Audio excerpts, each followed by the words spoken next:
ലോക്സഭാ സമ്മേളനത്തിന് തുടക്കം കുറിച്ചപ്പോൾ തന്നെ രാഹുൽ ഗാന്ധി അവിടെ വലിയൊരു പ്രസംഗമൊക്കെ നടത്തി. അതിനുശേഷം നരേന്ദ്രമോദി പ്രധാനമന്ത്രി അതിനൊരു മറുപടിയൊക്കെ പറഞ്ഞു. പക്ഷേ മാധ്യമങ്ങളിലടക്കം പറയുന്നത് രാഹുൽ ഗാന്ധി ആഞ്ഞടിച്ചു, വീശിയടിച്ചു, ബി ജെ പിയെ തകർത്ത് തരിപ്പണമാക്കി. സത്യത്തിൽ 10 വർഷത്തിന് മേളിൽ ഈ ബി ജെ പി സർക്കാരിൻ്റെ അധികാരം വന്നതോടുകൂടി ഈ കോൺഗ്രസ് ഒരു പ്രത്യേക മാനസികാവസ്ഥയിലേക്ക് മാറി.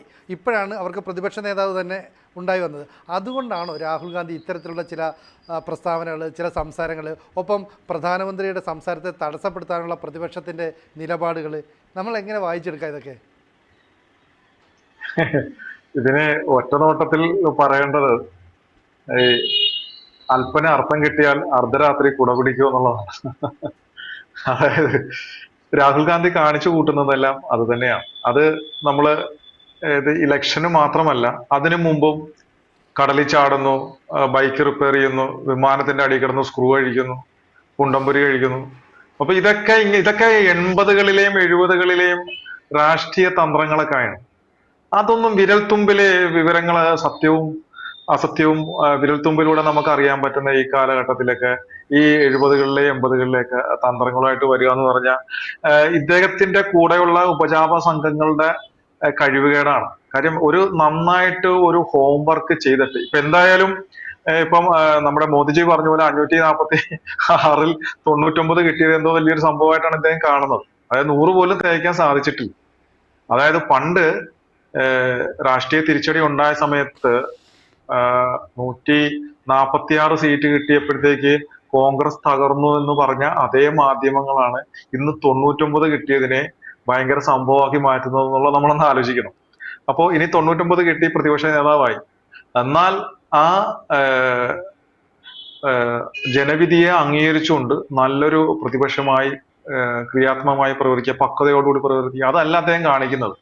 തുടക്കം തന്നെ പാളുകയാണ് ചെയ്തത്. അതായത് ഈ ഓഹരി വിഷയം പറഞ്ഞുകൊണ്ട്, അതായത് ഇവിടെ ഒരു നിലവിൽ തുടർന്ന് വന്ന ഒരു ഭരണം, ആ ഭരണം മാറുകയാണ്, മറ്റൊരു രീതിയിലുള്ള ഒരു ഭരണമാണ് വരാൻ പോകുന്നതെന്ന് അറിഞ്ഞപ്പോഴത്തേക്ക് അത് ഓഹരിയിൽ പ്രതിഫലിച്ചു. നാം ആണെങ്കിൽ തന്നെ നമ്മൾ ഇട്ടിരിക്കുന്നത് തിരിച്ചെടുക്കാനായിട്ട് നോക്കും. അതാണ് ഇവിടെ സംഭവിച്ചത്. തിരിച്ച് ബി ജെ പി സർക്കാർ വീണ്ടും അധികാരത്തിൽ വരാൻ സാധ്യതയുണ്ടെന്ന് കണ്ടപ്പോഴത്തേക്ക് തിരിച്ചു പിടിക്കുന്നത് നിർത്തുകയും തിരിച്ചങ്ങോട്ട് ഇടുകയും ചെയ്തപ്പോഴത്തേക്ക് അത് സെൻസസ് ഉയർന്നു. ഇവിടെ ഉടനെ അത് ഒരു ആരോപണമായിട്ട്, അഴിമതി ആരോപണമായിട്ട് രംഗത്ത് വന്നു. അത് ചീറ്റിപ്പോയി. അത് കഴിഞ്ഞത് ഇപ്പൊ ഏറ്റവും അവസാനം അഗ്നിവീറിന്റെ പേരിൽ അതും പരാജയപ്പെടുന്ന കാഴ്ചയാണ് കാണുന്നത്. അപ്പൊ ശരിക്കും പറഞ്ഞാൽ രാഹുലിനെ നിയന്ത്രിക്കുന്ന ചുറ്റുമുള്ള ആ ഒരു ഉപജാപ സംഘം, നമ്മുടെ കെ സി വേണുഗോപാലൊക്കെയാണ് വാർ റൂമൊക്കെ ഉണ്ടാക്കിക്കൊണ്ട് അദ്ദേഹത്തിന്റെ കൂടെ ഉള്ളത്. അപ്പൊ ഇവരൊക്കെ നല്ല രീതിയിൽ ഏതൊരു വിഷയം വന്നാലും ഈ എന്തിനും കയറി ബഹളം ഉണ്ടാക്കുക, എന്തിനും അഴിമതി ആരോപണം ഉന്നയിക്കുക, അല്ലെങ്കിൽ എന്തിനും പ്രശ്നങ്ങൾ സൃഷ്ടിക്കുക, കൂവുക, ഇതൊന്നുമല്ല പ്രതിപക്ഷം. വിഷയങ്ങൾ വരുമ്പോൾ അതിനെ പഠിച്ച് അതിൽ കാതലായ എന്തെങ്കിലും വിഷയങ്ങൾ ഉണ്ടെങ്കിൽ അത് വെച്ച് പ്രതിപക്ഷത്തിന്റെ ആ ഒരു പവർ കാണിക്കുക എന്നുള്ളതിനപ്പുറം എന്തിനും ഏതിനും ഇവിടെ പ്രതിപക്ഷ നേതാവ് കൂവാൻ പ്രോത്സാഹിപ്പിക്കുന്നതും കൂവുന്നതൊക്കെ നമ്മള് ചാനലിലൂടെ കണ്ടു. എത്ര അപഹാസ്യമാണ് കാണിച്ചു കൂട്ടുന്നത്. അപ്പൊ ശരിക്കും ഒരു ഹോംവർക്ക് ഇല്ലാതെയാണ്, കൃത്യമായി കാര്യങ്ങളെ പഠിക്കാതെയാണ് എന്തെങ്കിലും ഒരെണ്ണം കേൾക്കുമ്പോൾ അതുമായിട്ട് ചാടി സോഷ്യൽ മീഡിയയിലേക്ക് ഇറങ്ങി പോസ്റ്റ് ഇടുന്ന ആ ഒരു ചില ആളുകളെ പോലെയാണ് ഇപ്പം രാഹുൽ ഗാന്ധി പെരുമാറുന്നത്. ഇപ്പം താങ്കൾ നേരത്തെ പറഞ്ഞത് പക്വതയില്ലാത്ത പ്രവർത്തനങ്ങളാണ് രാഹുൽ ഗാന്ധി നേരത്തെയും കാണിച്ചുകൊണ്ടിരുന്നത്. കുഴപ്പമില്ലായിരുന്നു. പക്ഷേ പ്രതിപക്ഷ നേതാവ് എന്ന നിലയിൽ വളരെ ഉത്തരവാദിത്വമുള്ള, ഭരണഘടനാ പ്രകാരം വളരെ ഉത്തരവാദിത്വമുള്ള ഒരു പദവിയിലേക്ക് എത്തുകയാണ്. ഇനിയെങ്കിലും കാര്യങ്ങളൊക്കെ പഠിച്ച് അവതരിപ്പിക്കേണ്ടതിന് പകരം ഒരു കോമാളിത്തരം കാണിക്കുന്ന നിലയിലേക്ക് വരുന്നു. അത് തന്നെയല്ലേ ജനങ്ങളും മനസ്സിലാക്കുന്നത്? തീർച്ചയായിട്ടും ഇതിവിടെ കേരളത്തിൽ മാത്രമാണ്. ഇവിടുത്തെ കുറച്ച് മാധ്യമങ്ങളാണ് രാഹുൽ ഗാന്ധി പൊളിച്ചു, രാഹുൽ ഗാന്ധി തിമിർത്തു, രാഹുൽ ഗാന്ധി കിടുക്കി എന്നൊക്കെ പറഞ്ഞിട്ട് ഇവിടെ എഴുതി വെക്കുന്നത്. സത്യം പറഞ്ഞാൽ ഇത് ബോധമുള്ളവന്റെ കണ്ണുകളിലെല്ലാം ഇദ്ദേഹം കാണിക്കുന്നത് അല്പത്തരവും പക്വതയില്ലായ്മയാണ് കാണിക്കുന്നത്. മുമ്പ് എന്ത് ആയിക്കൊള്ളട്ടെ, ഉണ്ടംപൊരി കഴിക്കുക, അങ്ങനെയുള്ള പല പരിപാടികൾ കാണിച്ചിട്ടുണ്ട്. അതെല്ലാം 80കളിലെ കടകളിലേക്ക് ഇരിക്കുക, അതായത് ഹെലികോപ്റ്ററിന് അടി കിടന്ന് സ്ക്രൂ അടിക്കുന്നു, പിന്നെ കടലിൽ ചാടുന്നു, മറ്റേ ട്രോളി ബാഗ് ചുമക്കുന്നു, എന്തെങ്കിലും ആയിക്കോട്ടെ, അതൊക്കെ കഴിഞ്ഞു. ഇദ്ദേഹം ഇപ്പം ഒരു ഉത്തരവാദിത്തപ്പെട്ട ഒരു സ്ഥാനത്താണ് നിൽക്കുന്നത്. അപ്പൊ അതിൻ്റെതായ ഒരു പക്വത കാണിക്കുന്നത്. ഇദ്ദേഹം കൂടുതൽ അപഹാസ്യനായിട്ട് മാറുകയാണ്. ശരിക്കും ഇന്നലെ കഴിഞ്ഞ ഒരു ദിവസം കണ്ടപ്പോഴത്തേക്ക് അത് ശരിക്കും സഹതാപം തോന്നിപ്പോയി. കൂവാനായിട്ട് അദ്ദേഹം കൂവാണ്. ഒരു പ്രതിപക്ഷ നേതാവാണ്. അദ്ദേഹം ഒന്ന് ആലോചിക്കണം. ജാർഖണ്ഡിൽ നിന്നുള്ള സാധാരണ ഒരു MP ഒന്നും അല്ല, ഒരു പ്രതിപക്ഷ നേതാവാണ്. അദ്ദേഹം അത് കണക്കിലെടുക്കാതെ കൂവുന്ന രംഗമാണ് കണ്ടത്. അപ്പോ ശരിക്കും ഇനിയെങ്കിലും ഇവിടെ പക്ഷെ നമ്മുടെ കേരളത്തിലെ മാധ്യമങ്ങൾ അതിനെ ഭയങ്കര എന്തോ രാഹുൽ തകർത്തു, രാഹുൽ തിമിർത്തു എന്നൊക്കെ പറഞ്ഞിട്ട് ഇങ്ങനെ അടിച്ചുവിടുകയാണ്. പക്ഷെ ഇത് സാധാരണ ജനത്തിന്റെ കണ്ണിൽ ഇത് വെറും അല്പത്തരമാണ്. ഇദ്ദേഹത്തിന് പ്രതിപക്ഷ പ്രധാനമന്ത്രിയാകാൻ പോയിട്ട് പ്രതിപക്ഷ നേതാവാകുമ്പോഴുള്ള യോഗ്യതയോ കഴിവോ പക്വതയോ ഇല്ലെന്നാണ് ഈ രാഹുൽ ഗാന്ധിയുടെ ഈ പ്രവർത്തനങ്ങളിലൂടെ ഇപ്പൊ കാണിച്ചു കൂട്ടുന്ന ആ കാട്ടായങ്ങളിലൂടെ അദ്ദേഹം തെളിയിക്കുന്നത് അതാണ്. ഈ രീതിയിലുള്ള ഒരു കാര്യങ്ങൾ വരുമ്പോൾ മാധ്യമങ്ങൾ വലിയ ഒരു പിന്തുണ നൽകുന്നു. നേരത്തെ തന്നെ നമുക്കറിയാം ഈ 50-60 സീറ്റൊക്കെ ഉള്ളപ്പോൾ പോലും കോൺഗ്രസ് എന്തോ വലിയ സംഭവം നടന്നു എന്ന് പറഞ്ഞാൽ, ഇവിടെ ഇപ്പം ഈ 540 ഇത്ര സീറ്റിൽ 99 സീറ്റ് കിട്ടിയപ്പോൾ അവർ വിജയിച്ചു എന്നുള്ള ഒരു വ്യാഖ്യാനമാണ് വരുത്തുന്നത്. അപ്പോൾ പ്രധാനമന്ത്രി നരേന്ദ്രമോദി നടത്തുന്ന പ്രവർത്തനങ്ങളെല്ലാം ഇകഴ്ത്തി കാട്ടാനായിട്ട് പ്രതിപക്ഷം ഒന്നിച്ച് നിന്ന് കൂവിയാൽ മതി. അപ്പോൾ കൂവി തോൽപ്പിക്കാനാണോ രാഹുലിൻ്റെ പരിപാടി? അതെ ഒന്നാമത്തെ കാര്യം അത് തുടക്കത്തിൽ തന്നെയാണെന്നുള്ളത് ആലോചിക്കണം. തുടക്കമാണ്. അതുമല്ല, അവര് ഒരു ആരോപണങ്ങൾ ഉന്നയിച്ചെങ്കിൽ അത് സഭയിൽ ഇരുന്നു കൊണ്ട് ആ ആരോപണം തെളിയിക്കുകയാണ് അവർ വേണ്ടത്. അല്ലെങ്കിൽ അവർ ഉന്നയിച്ച ആരോപണത്തിന് എന്താണ് ഭരണകൂടം, പ്രധാനമന്ത്രി മറുപടി പറയുന്നത്, ആ പറയുന്നതിൽ എന്തെങ്കിലും തെറ്റുകളുണ്ടോ ഉണ്ടെങ്കിൽ അത് ചൂണ്ടിക്കാട്ടുക, അതല്ലേ കാണിക്കണം. അതുപകരം ഉത്തരം മുട്ടിയപ്പോഴത്തേക്ക് അവർ ഇറങ്ങി പോകുന്ന കാഴ്ചയാണ് കാണുന്നത്. ഇവിടെ ഇപ്പോൾ ഈ പുതിയ ഭരണം അധികാരമേറ്റതിനു ശേഷം ഇദ്ദേഹം കാണിച്ചിരിക്കുന്ന എല്ലാം, പ്രതിപക്ഷ നേതാവായി ചുമതലയേറ്റതിനു ശേഷം കാണിച്ചിരിക്കുന്ന എല്ലാം ശുദ്ധ വിവരക്കേട് എന്ന് വേണമെങ്കിൽ പറയാം. പക്ഷെ നമ്മുടെ ഇവിടെ അതിനെന്തോ ഒരു വലിയ സംഭവമാക്കി ഇവര് ചിത്രീകരിക്കുകയാണ്. ഒന്നുമില്ല. ഇത് ബോധമുള്ള ഭാരത പൗരന്റെ കണ്ണിലൂടെ നോക്കുകയാണെന്നെങ്കിൽ വെറും പോഴത്തരം എന്ന് വേണമെങ്കിൽ ഇതിനെ പറയാം. ഇദ്ദേഹം കാണിച്ചു കൂട്ടുന്നത് ഇദ്ദേഹത്തെ ഒരിക്കലും രാജ്യത്തിന്റെ ഒരു കാലത്തും അദ്ദേഹം പ്രധാനമന്ത്രി ആകാതിരിക്കട്ടെ എന്നാണ് ശരിക്കും പറഞ്ഞ പ്രാർത്ഥന. കാര്യം അത്രയ്ക്ക് പോഴത്തരമാണ് അദ്ദേഹം കാണിക്കുന്നത്. ഈ 10 വർഷത്തോളം പ്രധാനമന്ത്രിയായിരുന്ന നരേന്ദ്രമോദി അദ്ദേഹം തൻ്റെ മറുപടി പ്രസംഗത്തിൽ ബാലക് ബുദ്ധി എന്നാണ് വിശേഷിപ്പിച്ചത്. അപ്പോൾ ഉത്തരവാദിത്തപ്പെട്ട പദവിയിലിരിക്കുന്ന, അതായത് ലോക്സഭയിലെ പ്രതിപക്ഷ നേതാവ്, രാജ്യത്തെ പ്രതിപക്ഷ നേതാവ് എന്നൊക്കെ പറയുമ്പോൾ വിദേശത്തു നിന്നുള്ള പ്രതിനിധികൾ വരുമ്പോഴടക്കം പ്രധാനമന്ത്രി കഴിഞ്ഞാൽ രണ്ടാമനായി കാണുന്നത് ഈ രാഹുൽ ഗാന്ധിയാണ്. അദ്ദേഹത്തെ ബാലക് ബുദ്ധി എന്നൊരു പ്രധാനമന്ത്രിക്ക് വിളിക്കേണ്ടി വരിക എന്ന് പറയുന്നത് കോൺഗ്രസിൻ്റെ അല്ലെങ്കിൽ പ്രതിപക്ഷ കക്ഷികളുടെ ഒരു ഗതികേടല്ലേ? അത് തീർച്ചയായിട്ടും. ഇതിപ്പം നമ്മുടെ കഴിഞ്ഞ മിനിസ്ട്രിയില് ഇവിടെ നിന്നുള്ള ഇന്ത്യ മുന്നണിയുടെ ഇവരുടെ തന്നെ കൂട്ടുകക്ഷിയായിട്ടുള്ള കമ്മ്യൂണിസ്റ്റ് പാർട്ടിയുടെ MP രാഹുൽ ഗാന്ധിയെ കുറിച്ച് പറഞ്ഞത് ഓർക്കണം. ഇദ്ദേഹം അവിടെ വന്നിരിക്കുന്നു, മൊബൈലിൽ കളിച്ചുകൊണ്ടിരിക്കും. അവിടെ എന്തെങ്കിലും പ്രസക്തമായ കാര്യങ്ങൾ ചർച്ച ചെയ്യുകയൊക്കെ ചെയ്യുമ്പോഴത്തേക്കും മൊബൈലിൽ കളിച്ചുകൊണ്ടിരിക്കും. അപ്പോൾ സോണിയാഗാന്ധി തുടയിലിട്ട് പിച്ചും, അപ്പോഴും നേരെ നോക്കിയിരിക്കും, പിന്നെയും കളി തുടങ്ങും.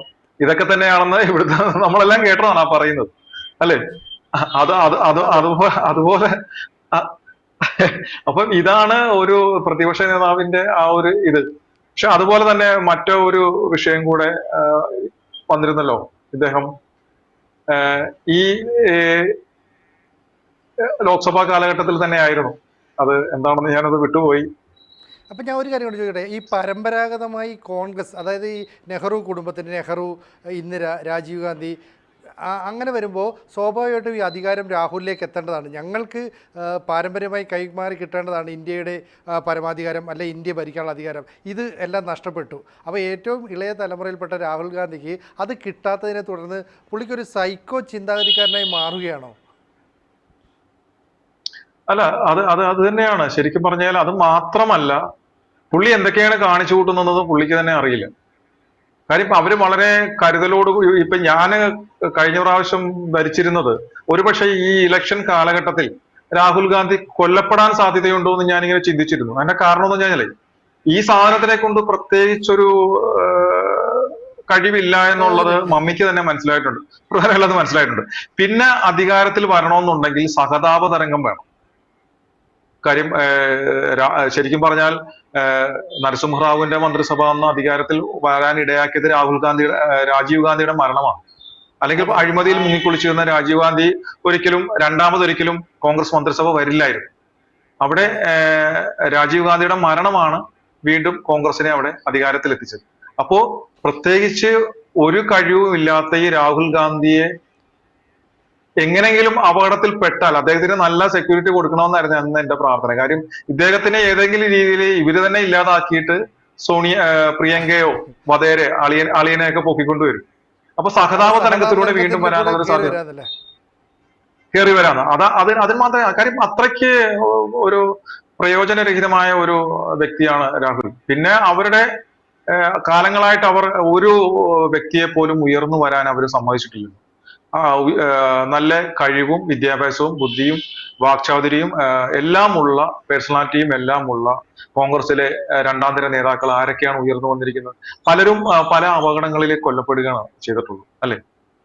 ഉയർന്നു വരേണ്ട ആരുടെയും അതുപോലെ തന്നെ അഗ്നിവീരുമായി ബന്ധപ്പെട്ടുണ്ടായ പ്രശ്നം, ഇതെല്ലാം തന്നെ ചീറ്റിപ്പോയ പടക്കമായി മാറി. അപ്പോൾ ഈ ലോക്സഭാ സമ്മേളനത്തിന്റെ തുടക്കത്തിൽ തന്നെ ഇത്തരത്തിലുള്ള ചീറ്റലുകളാണ് കോൺഗ്രസിന് അല്ലെങ്കിൽ രാഹുൽ ഗാന്ധിക്ക് ഉണ്ടായത്.